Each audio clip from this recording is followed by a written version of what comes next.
Okay, so we are looking at section 4.6, completing the square. And the first thing that we're going to cover with completing the square is solving by taking square roots. So solve by taking square roots. This is a good method to use when there is no linear term, or when your b in ax squared plus bx plus c, when your b is equal to 0. That's when you want to use square roots to solve the quadratic.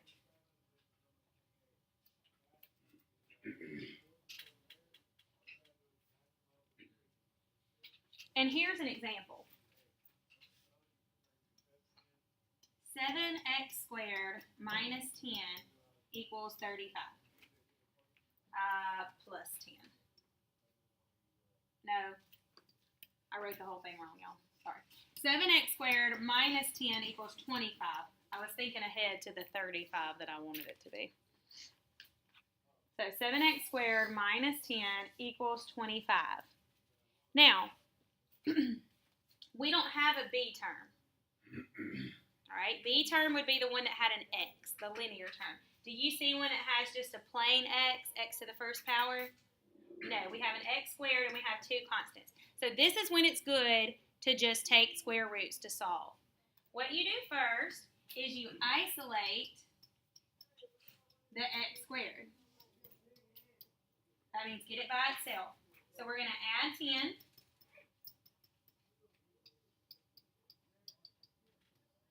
And divide by 7.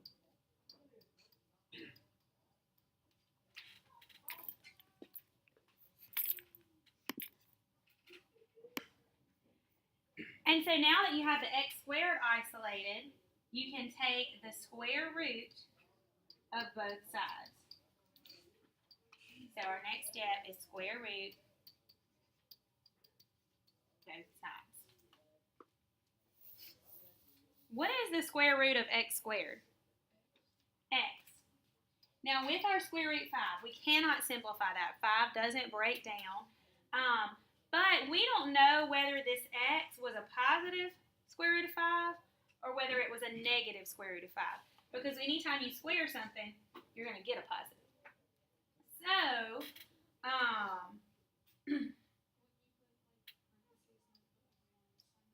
well, you put the plus or minus. Okay, that means it could be a positive 5 or a negative. So we don't know whether this x squared was equal, whether the x was a positive square root of 5 or whether it was a negative square root of 5 that got squared. So we just put plus or minus so that it could be either. Any questions on this one? Okay, we're going to do one more. Right, here's the answer to that one. All right, I want to talk to y'all about a perfect square trinomial. Perfect square trinomial.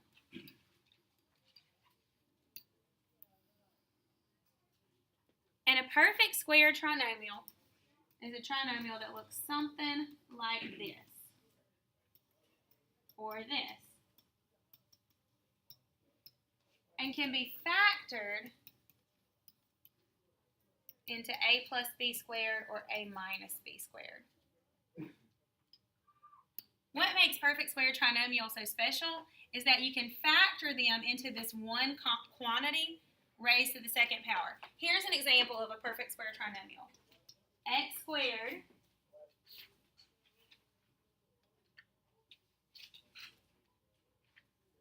plus 10x plus 25.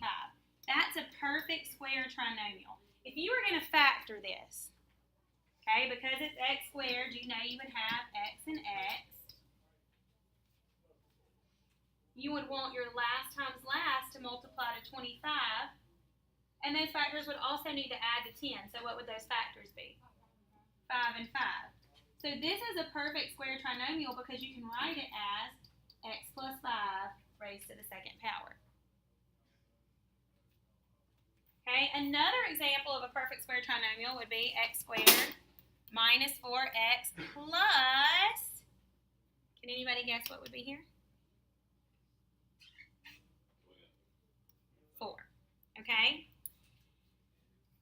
if you go to factor this one, you would have x and x.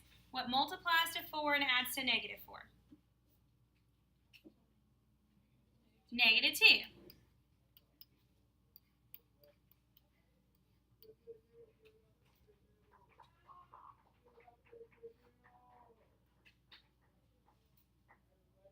Okay, let me give y'all one more. I'm really wanting y'all to pick up on this pattern by yourself. So, what if I had x squared plus 8x plus what? What would need to go there? 16! Yay, Rayleigh! Can you explain how? JJ? No. Oh, you saw it over there on the board. Goodness gracious. Okay, so it is 16. Can anybody see how the 8 and the 16 are related? Or, I know that's just half of that, but how the 10 and the 25 are related, or the 4 and the 4 are related? Okay, so the last one is a perfect square. 16, what's the square root of 16? 4, what's the square root of 25? What's the square root of 4? So how do we get these middle numbers? If the square root of this is 4 and we get 8, how did that work? Add it to itself or double it, multiply it by 2. Square root of that was 5. Doubled. Square root of this one is 4. Doubled. So how can you tell a perfect square trinomial? If you take half of the middle term and square it to get the last term, you have a perfect square trinomial.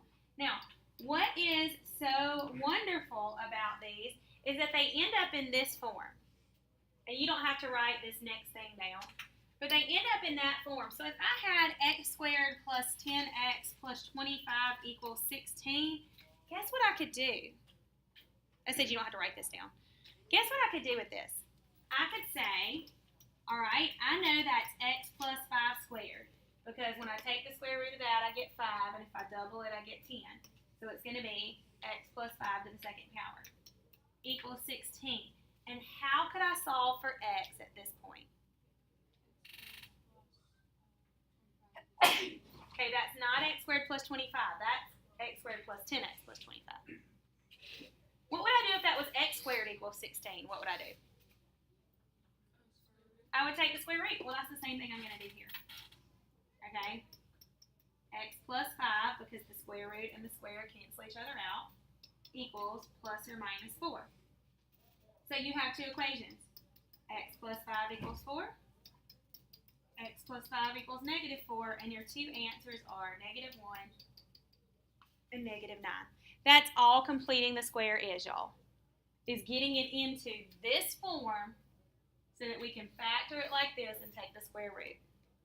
That's all there is to completing the square. So, let's put that in words.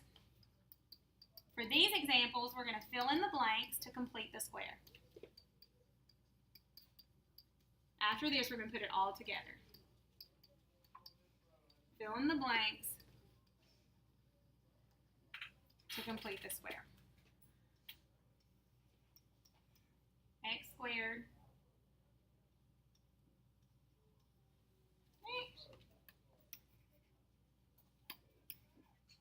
oh goodness, minus 12x plus blank. I guess that you can't guess what goes there. Number 2, x squared plus 14x plus blank. X squared plus 5x plus blank.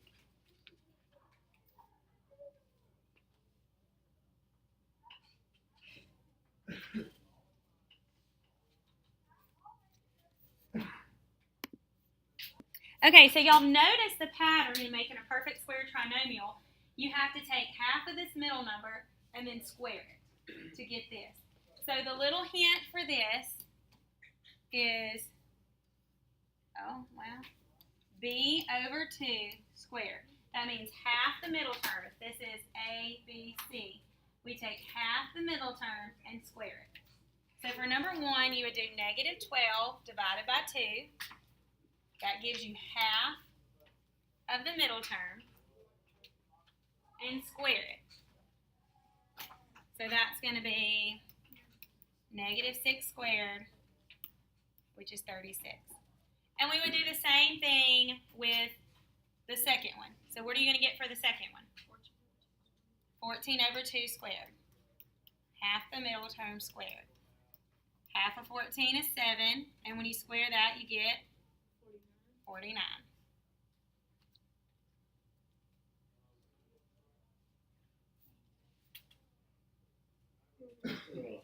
And then the last one, how would you do the last one? We're going to do the same way, okay? We're still going to say 5 over 2 squared, but I don't want you to give it to me as a decimal, okay? What would that be in fraction form? What? 25 over 4. And if you weren't using your fraction feature of your calculator, how could you get that quickly using your mind?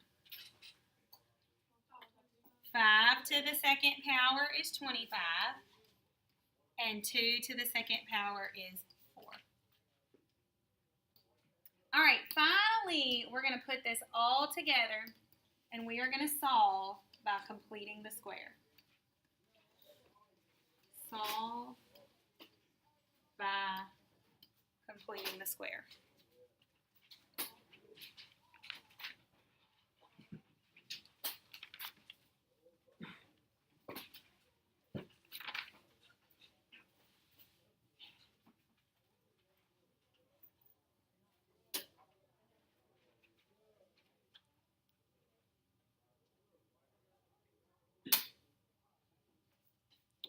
All right, so we're going to do x squared plus 6x minus 3 equals 0.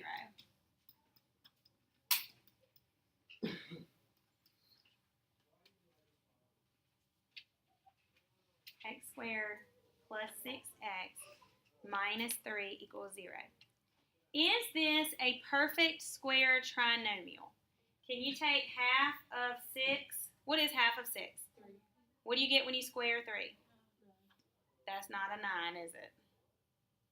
No, that's not a 9. So what we're going to do is we're going to get rid of that 3. It's messing up our perfect square trinomial, so we're going to move it to the other side.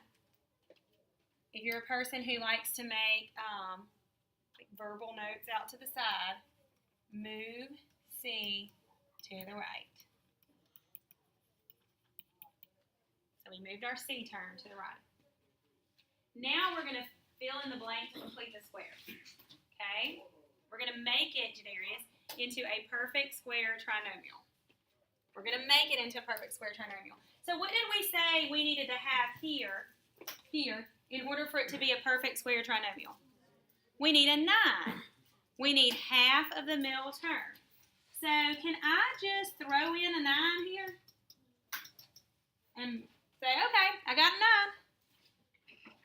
No, we learned back when in middle school when you started doing equations, if you do something to one side, you have to do it to the other. Very good. That's called the addition property of equality. So if you add something to one side, you have to add it to the other. So if you're writing notes, that's add b over 2 squared to both sides. So we added b over 2 squared to both sides. That's the 9.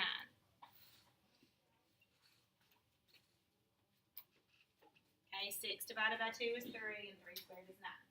Any questions so far? Anybody? Okay, the next step, just look at this side. Only look at this side. Okay, we know that this side is 12.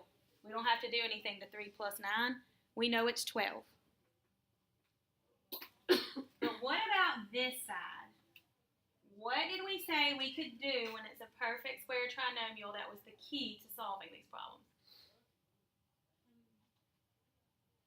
How can we write this?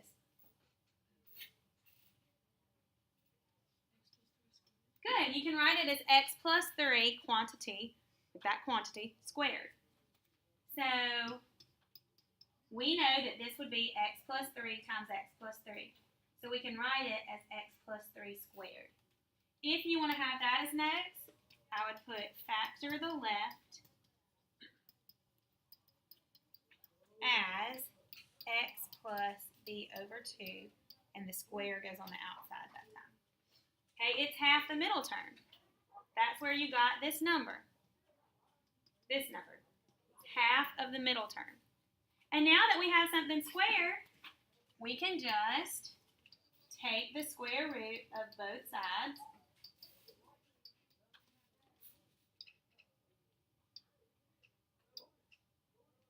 I'm going to square root both sides because if you do something to one, you have to do it to the other. Square root both sides.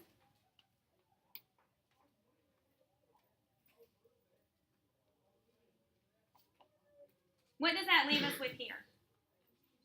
Just x plus 3. The square root and the square cancel each other out. So we have x plus 3. What about our square root of 12? Plus or minus, can we simplify square root of 12? Yes, you can break that 12 down into 2 times 6 or 4 times 3 and circle pairs. So a 2 comes out and a 3 stays under. I'm going to pause and let y'all catch up. So now, all we have to do is get the x by itself. So we just subtract 3. And I'm going to put that 3 that I've subtracted in front. And that's your final answer.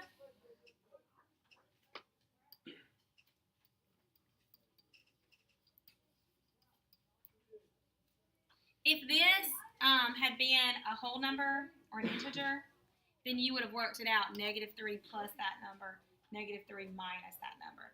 However, we can't simplify -3 plus 2 square root of 3, so we can leave it this way. For people who are watching the recording, problem number 2, we work the same way, except because it begins with a 3x squared, and we want our a to be 1, we need to divide by 3 on all the terms. And then we work it out just like we did on the previous problem. So you can pause your recording right now and check out the work. If you're trying this from home, you're going to work this problem by yourself.